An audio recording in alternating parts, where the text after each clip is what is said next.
I was 2 fingers into a glass of Glenfiddich when the phone rang.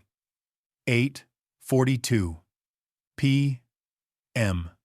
Tuesday. The house was quiet. Just how I liked it. Front porch light on. AC humming low. A breeze pushing dry Phoenix air through the cracked window in my study. My daughter's wedding had been 3 weeks ago. I was finally catching up on invoices and taxes, numbers that made sense, unlike the whirlwind of speeches and seating charts I'd been dragged through last month. The number flashing on my screen was unfamiliar. Local area code. But not saved. I almost let it ring out. Something told me not to. Mr. Reynolds? The voice was male, cautious. This is Eric. I was the chauffeur for Jacqueline's wedding. I sat forward slightly. Yes? Sir. I found something strange in the car. The one your daughter used to get to the ceremony. He hesitated. I thought it was just trash at first, but it blinked. A tiny red light. He exhaled sharply. It was a GPS tracking device, taped under the rear passenger seat. I didn't speak. My brain snagged on the word tracking. You're sure? Yes, sir. Commercial grade. Real-time uplink. I only spotted it while doing end-of-month detailing. It was stuck so far under the seat, you'd have to know where to look. You think it was meant for Jacqueline? I do, he said quietly. And I don't think it was from us. I've been driving for Desert Star for 11 years. Nobody I work with does that kind of thing. Have you told anyone else? I weft today. No. I thought I should come to you first. Not the bride. Not her husband. I don't feel right bringing this to them. I've got a bad feeling about it. He paused. Could we meet, Mr. Reynolds? Somewhere quiet. I'll bring it. I don't want this over the phone. I glanced at the photo on my bookshelf, Jacqueline in white, beaming. Samuel beside her, sharp tucks, hand on her waist. I looked back at my drink. Where and when? I'm off tonight. There's a lot behind an old coffee shop on 7th and Adams. Half an hour? I'll be there. I ended the call and stared at the dark window. Something had been off that whole day. I just didn't know what. Until now. The parking lot behind the old coffee shop was mostly empty, lit by one flickering floodlight, and the neon remnants of a closed sign bleeding through the back window. I pulled in beside a black Lincoln Town car, washed but well used. The man who stepped out was younger than I expected, late 30s. Maybe black shirt, company logo embroidered over the chest, cap in hand like he was walking into church.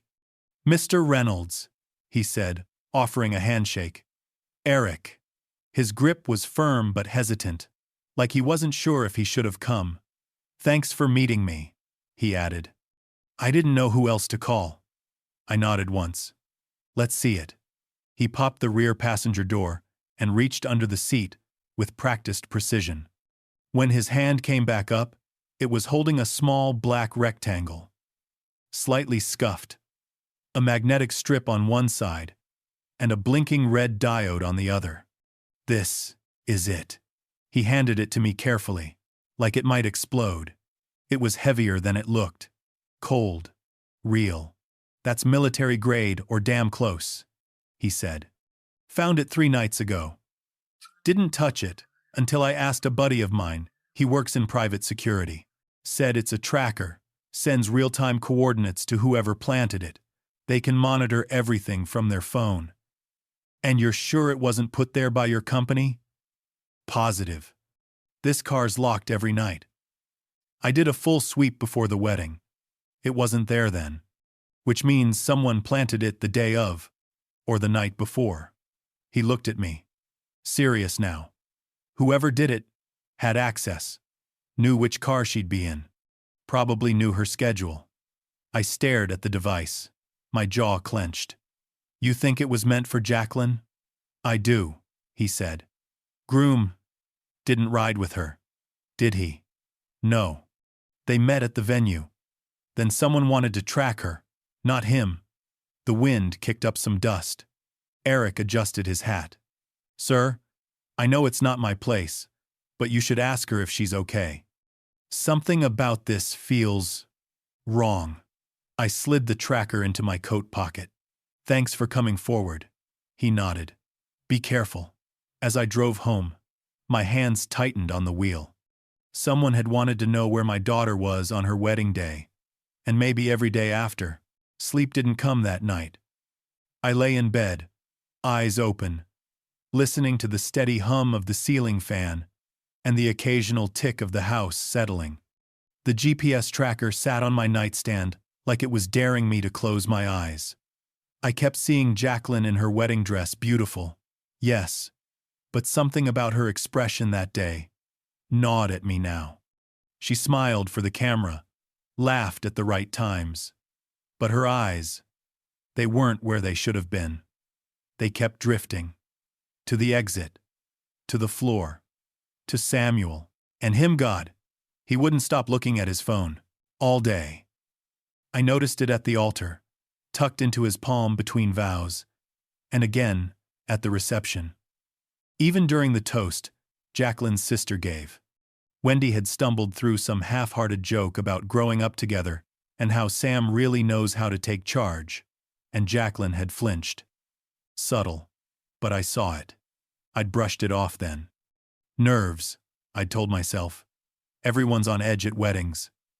But there was something else I hadn't thought of until now. 2 nights before the ceremony, I was in the hallway outside the guest rooms. Couldn't sleep then either, and I heard voices behind Jacqueline's door. Her and Wendy. Low. Tense. One phrase stuck out, clear as day. "You can't back out now. He'll lose it." That sentence, floating up through the years of fatherhood, hit different now. Back then, I thought it was cold feet. Stress. Wedding pressure. But the tracker. The way Samuel hovered. The off-kilter tension under the polished surface. Maybe it wasn't just nerves. Maybe it was control. Paranoia. Something else. I wanted to call her right then. Ask straight out. "Is he hurting you?" But I didn't. If she was in danger, if this was bigger than I thought, pressing too hard might make things worse. So I did what I've always done. When I don't like the feeling in my gut, I started digging. His name was Samuel Pfizer, 35. Born in Denver, raised in Flagstaff. Moved to Phoenix 6 years ago. Investment strategist. Which could mean anything. No criminal record, no lawsuits. Clean on paper. But the paper didn't match the man I saw at the wedding. The man glued to his phone, micromanaging the caterers, grilling the DJ like he was applying for top-secret clearance. I started where any father would. Google. His LinkedIn had the usual polish. Yale, undergrad, MBA from Wharton, VP at something called Horizon Ridge Capital. But when I searched for images tagged with his name, something odd happened. One photo popped up. Engagement announcement in a local paper from 4 years ago. Same man, same smile, different woman. Her name was Marissa Hale. The engagement had been called off 7 months later. No wedding photos, no mention of a breakup. Just silence. I dug deeper. Marissa had vanished online. No Facebook. No Instagram.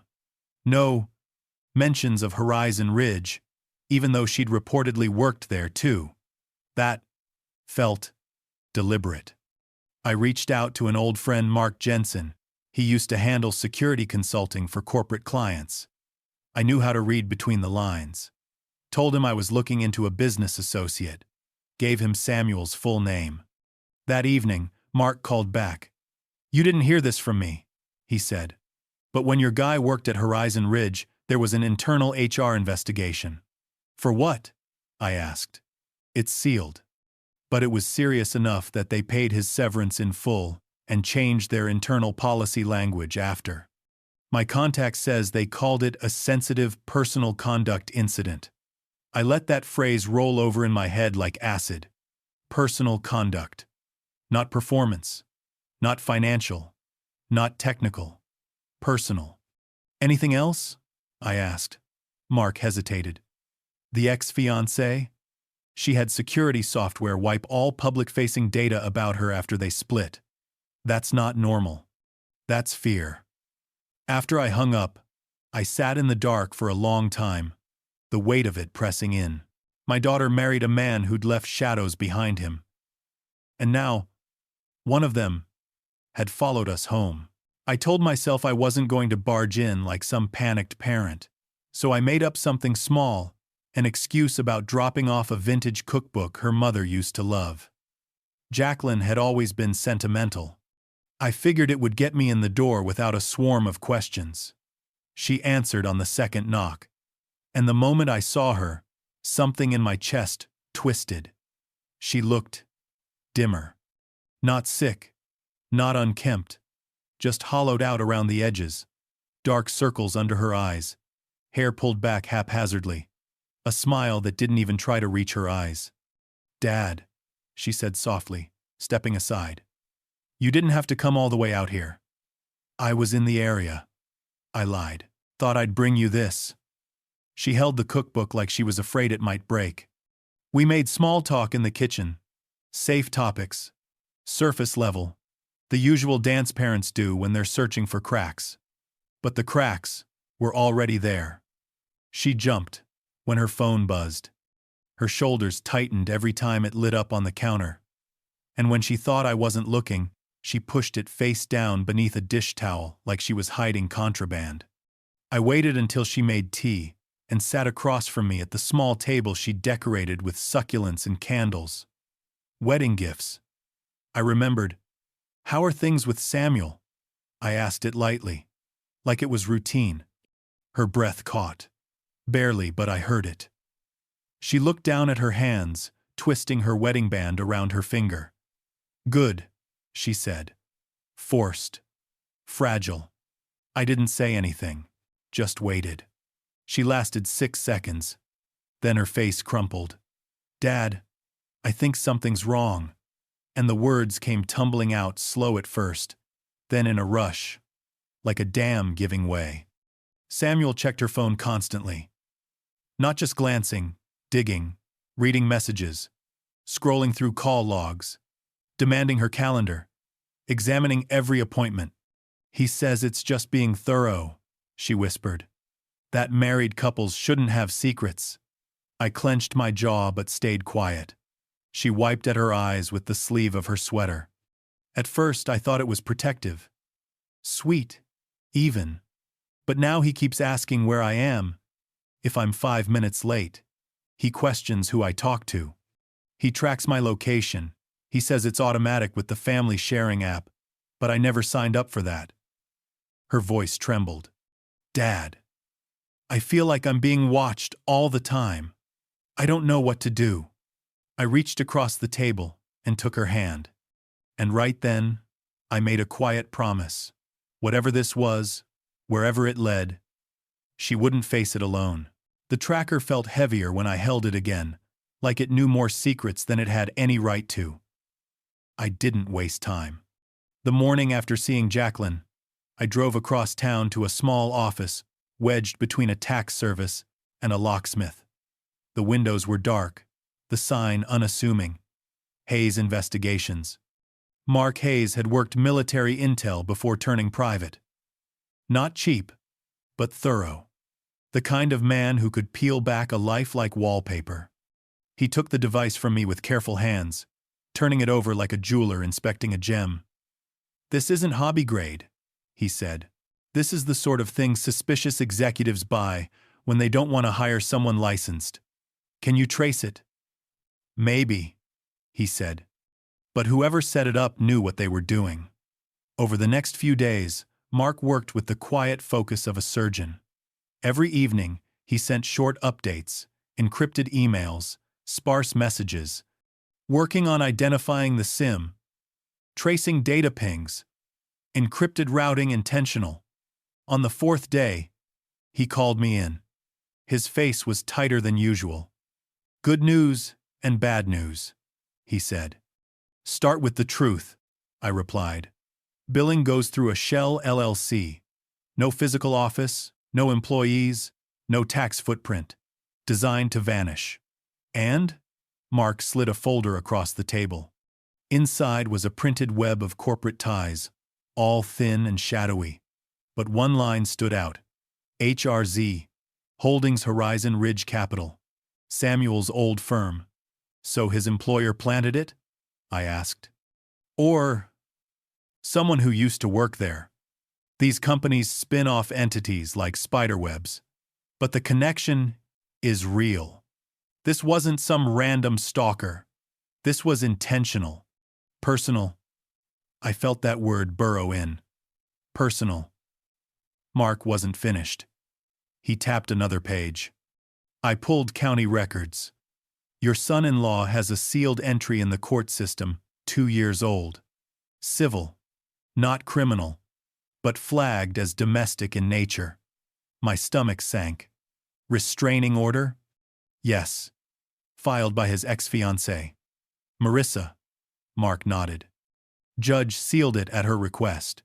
That only happens when there's fear involved. I closed the folder slowly, the room seeming smaller with each breath. The tracker. The phone checks. The shadowed past. This wasn't paranoia. This wasn't coincidence. Samuel had done this before. And now, he was doing it to my daughter. The weight of what was coming, the choices I'd have to make, settled in like a stone. Whatever facade Samuel had built, whatever charm he wore like a tailored suit, it was cracking. And beneath it, something dangerous was starting to show its face. I returned to the wedding venue under the pretense of finalizing an overpayment. That was the story. I gave the receptionist some forgotten balance on the bar tab. She didn't question it. Faction balance. People don't ask many questions when an older man in a collared shirt and wedding ring smiles and says he just wants to settle up. The place looked different in the daylight. No flowers. No music. Just quiet. I found the florist, Angela, prepping arrangements in a side room. She remembered me. We talked small bouquets, centerpieces, weather delays. Then I shifted gently. Tell me something, I asked. Do you remember anything odd about the groom that day? Samuel? She paused. He was very particular. She chose the words carefully. Wanted to see every floral setup twice. Asked if the ceremony arch had hidden compartments. I thought it was a joke. Now I'm not so sure. The planner echoed the same energy. Most grooms hang back. He was involved. Too involved. He asked about Jacqueline's entrance timing at least 5 times. Wanted exact routes. Where she'd walk. Where she'd wait. Before she walked. The planner's voice dropped. Honestly, it felt like control, not interest. I thanked them both and crossed to the valet station, where a young man was stacking cones in the back lot. I recognized him from the wedding tall. Tattoos on one arm, sharp memory for faces. You drove the bridal car, right? I asked. Yeah. Classic Lincoln. Beautiful ride. Do you remember who had access to it before the ceremony? His face shifted. Actually, yeah. The groom came by 3 separate times that morning. Said he wanted to make sure the car was clean, then asked if he could leave a card inside. I let him in. Figured it was a surprise. My jaw tightened. Did you see where he went? Back seat. Didn't seem to leave anything behind, though. Just sort of looked around. Sat for a second. Then got out. The pattern was emerging now. Not a man caught in a moment, but a man building a net. Quiet, careful, rehearsed. I left the venue with a different feeling than when I'd arrived. The suspicion was gone. It had given way to certainty. I told Jacqueline to meet me at a coffee shop halfway between our houses. Neutral ground. Public enough to be safe. Private enough to talk. She arrived in sunglasses and a hoodie, like a celebrity trying to dodge cameras. When she pulled them off, I saw it again, that worn, brittle version of my daughter. The girl who used to climb trees and argue about curfews was now glancing at the door every 3 seconds like someone might follow her in. I slid the folder across the table. No preamble. No softening. Inside were screenshots of texts I'd recovered from the valet, timestamps from the tracker, the invoice history from the shell company, and a printout of the sealed court docket. She looked through it silently, page by page. When she finally spoke, her voice was a whisper. I thought I was imagining it. I thought I was just bad at being married. My emails. Sometimes they'd disappear before I could finish reading them. Messages from friends. Job offers. I thought it was me. Thought I'd archived them by accident. Her hands were shaking. He used to ask me what I dreamed about. Every morning. Like it mattered. Like he needed to know what was in my head. It wasn't curiosity, I said. It was surveillance. She nodded, slowly. He told me once, I don't worry about what you do. I worry about what you don't tell me. I thought it was romantic. Her voice broke on the last word. It's not romantic, I said. It's control, and it's over. She looked at me. How? I've already spoken with someone. A professional. We have options. She looked away. He'll come looking. He'll make it seem like I'm the unstable one. He'll twist everything. Then we won't give him time, I said. We do this quietly. No drama. Just gone. That night, she packed a bag and left her phone behind. The PI, Hayes, secured a safe apartment through a legal contact somewhere outside city limits. A new number. New locks. No traceable leases. She would stay there while we figured out the rest. Meanwhile, I made the final call. I arranged to meet Samuel. Neutral ground again. But I wouldn't be going alone. I had backup. And this time, he wasn't going to see it coming. We chose a steakhouse in Scottsdale. White tablecloths, soft lighting, overpriced drinks. A place that screamed success. Samuel's kind of place. I told him it was a business dinner. A potential investment opportunity. Something that required discretion. That word got his attention. He arrived 10 minutes early. Hair perfect. Blazer crisp. Smiled like we were old friends. Mr. Reynolds, he said, shaking my hand. I appreciate the invitation. Jacqueline said you'd come around. I didn't answer. Just gestured to the corner booth. Hayes was already seated, dressed plain, gray polo, and a leather folder beside his glass. Samuel eyed him curiously. This the partner? I sat across from him, met his gaze. You could say that. Hayes slid the folder forward. Before we begin, he said, calm and measured. I want to make sure you understand this isn't about an investment. This is a formal presentation of evidence. Samuel frowned. I'm sorry? Hayes opened the folder, laid the GPS tracker on the table. This was found in the car Jacqueline rode in on your wedding day. Hidden under the seat. Samuel leaned back, arms crossing. That's ridiculous. Hayes continued like he hadn't heard. Photos, testimony from the valet, metadata, the shell company paperwork, and finally, the court record. You have no idea what you're talking about, Samuel said, voice tight. This is defamatory. I'll have my attorney on the phone in 15 minutes. Your ex-fiancé filed a restraining order against you, I said. 2 years ago. Sealed. But not invisible. You think you're going to intimidate me? He snapped. You've got nothing. Your daughter is unstable. She's been paranoid for months. I've been trying to help her. She's safe. She's filed her own restraining order this morning, served by noon. You are not to contact her. Ever again. He laughed. Short. Sharp. You think this ends with a piece of paper? No, I said, standing. It ends with you alone, Samuel. Because everyone who gets close to you eventually runs. Hayes stood beside me. Calm. Silent. Samuel's jaw tightened. You have no idea who you're dealing with. I looked him in the eye. Neither do you. We left him there. In the booth, in the silence, with his steak untouched and his mask slipping.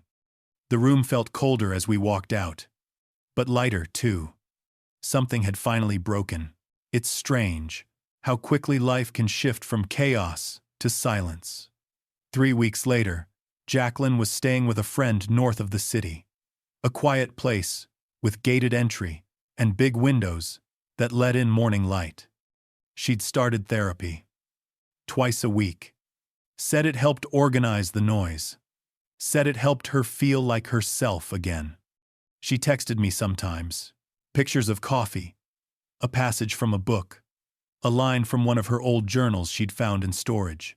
Always signed with a heart. I didn't ask too many questions. I just answered every time. Hayes called midweek. Said Samuel had packed up and left. Bank account drained. Lease closed out. Car sold. Where'd he go? I asked. No idea. Somewhere east. But he's out. And there's more. The investigation at Horizon Ridge, the HR incident that had gone quiet, had been reopened. Officially. A new complaint had surfaced from a former employee, and someone upstairs had decided to stop protecting old secrets. It won't bring anything back, Hayes said, but it's a start. I thanked him. Told him I wouldn't need anything further for now. That night, I stood in the kitchen, lights low, house quiet. Same house, same walls, but it felt different now, like something poisonous had finally been bled out. I looked at the photo, still hanging near the fireplace. Jacqueline, in her dress, Samuel beside her. I'd meant to take it down, but somehow I hadn't. I walked over, slid the frame off the nail, and turned it to face the wall. Not quite ready to throw it away, but done pretending it still belonged there. Before bed, I checked my phone. No messages, no missed calls, just the hum of quiet. And for the first time in a long time, it didn't feel like waiting. It felt like breathing, like peace, at least for now. This story was brutal. But this story on the right-hand side is even more insane.